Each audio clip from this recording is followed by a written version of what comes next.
Sir ये क्या वजह है एकदम चीफ इलेक्शन कमिश्नर के ऊपर जो है वो बहुत ज्यादा गोलाबारी शुरू हो गई है खान साहब की तरफ से और दिन ब दिन बढ़ती जा रही है? देखिए, खास तौर पर दो वाकयात ऐसे हैं जो बराह रास्त ऐसा लगता है कि जैसे अगर चीफ इलेक्शन कमिश्नर ये कदम ना उठाते तो बहुत बेहतर होता। ठीक। मिसाल के तौर पे वो अदालत में तशरीफ़ ले गए अप्रैल के आगाज़ में और जाके उन्होंने कहा, इलेक्शन कमीशन जिसे हर वक्त राज़ी होना चाहिए कि अगर कहीं इंडिपेंडेंटली इलेक्शन करवाना है तो मैंने 60 दिन के अंदर करवाना है और अगर असम्बली टूट गई तो मैंने 90 दिन के अंदर इलेक्शन करवाना है। ठीक है।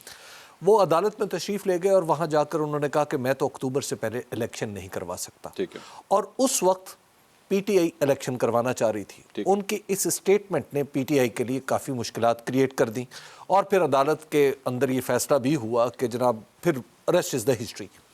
दूसरी बात यह है कि जो 5 सीटें मखसूस नशिस्तें, 5 मखसूस नशिस्तों के ऊपर बेशक किसी फैसले के ऊपर, किसी एडजुडिकेशन के ऊपर किसी को पकड़ा नहीं जा सकता, उसको मुत्तहिम नहीं किया जा सकता, लेकिन मंसूर एक फ़ैसला पहले होता है और दूसरा फिर यूँ होता है कि जनाब 5 जो डिफेक्टर्स हैं उन्हें उनकी नशिस्तों से डी-सीट किया जाता है और चीफ इलेक्शन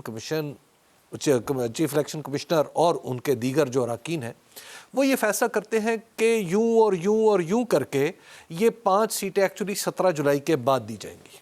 ठीक है। और अदालत में ये फैसला 1 सेकंड के लिए नहीं खड़ा होता। ठीक। और हमारे इलेक्शन कमीशन अक्ले सलीम पर भी ये फैसला पूरा नहीं उतरता, आखिर उसने ये फैसला क्यों किया? ठीक है।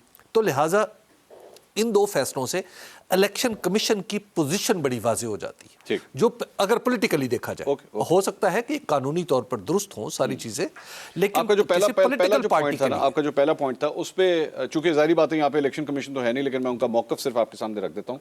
उनका पॉइंट ये है कि जी हमने 16 खतूत लिखे उस वक्त के साबिक मतलब इमरान खान साहब को, साबिक वज़ीर आज़म को, और उनको हमने कहा कि जनाब सेंसस के हवाले से आप कोई फ़ैसला कीजिए क्योंकि हमने डीलिमिटेशंस करनी है तमाम हलकों की।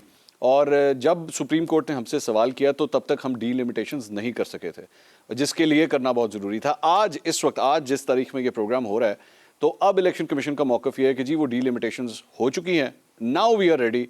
आज बेशक अगर इलेक्शन कॉल होते हैं तो बेशक हम उसके लिए तैयार हैं। उनके एक अदना तालिब इल्म के तौर पे अर्ज करूंगा कि ये महज एक बहाना है। ओके। एक बहाने के सिवा और कुछ नहीं है। चीफ इलेक्शन कमिश्नर खत लिखता रहता है कि जनाब हमें ये करना है, हमें ये करना है, लेकिन अगर असम्बली टूट जाए तो फिर उसे ये नहीं बताना होता कि मेरे पास डिलिमिटेशंस मुकम्मल नहीं है। ठीक। उसे ये नहीं कहना कि मेरा इलेक्टोरल रोल मुकम्मल नहीं है। ठीक। उसे ये कहना है कि जनाब जो पहले मेरे पास मौजूद सिलसिला है उसके ऊपर आइंदा 90 दिन के अंदर मैं इलेक्शन करवा दूंगा। ठीक है। तो बस ये करवाना। ये बेसिकली सब कुछ कासिम सूरी साहब की वो जो जी उसको उसमें हुआ था। तो कासिम सूरी साहब, यानी अगर आपके ख्याल में अगर जो मैं आपका आर्गुमेंट समझाऊं कि अगर उस दिन चीफ इलेक्शन कमिश्नर या इलेक्शन कमीशन की जानिब से ये मौक़िफ़ ना लिया जाता तो कासिम सूरी के हवाले से फैसला मुख्तलिफ होता? नहीं, ये ना भी हो, ये ना भी हो।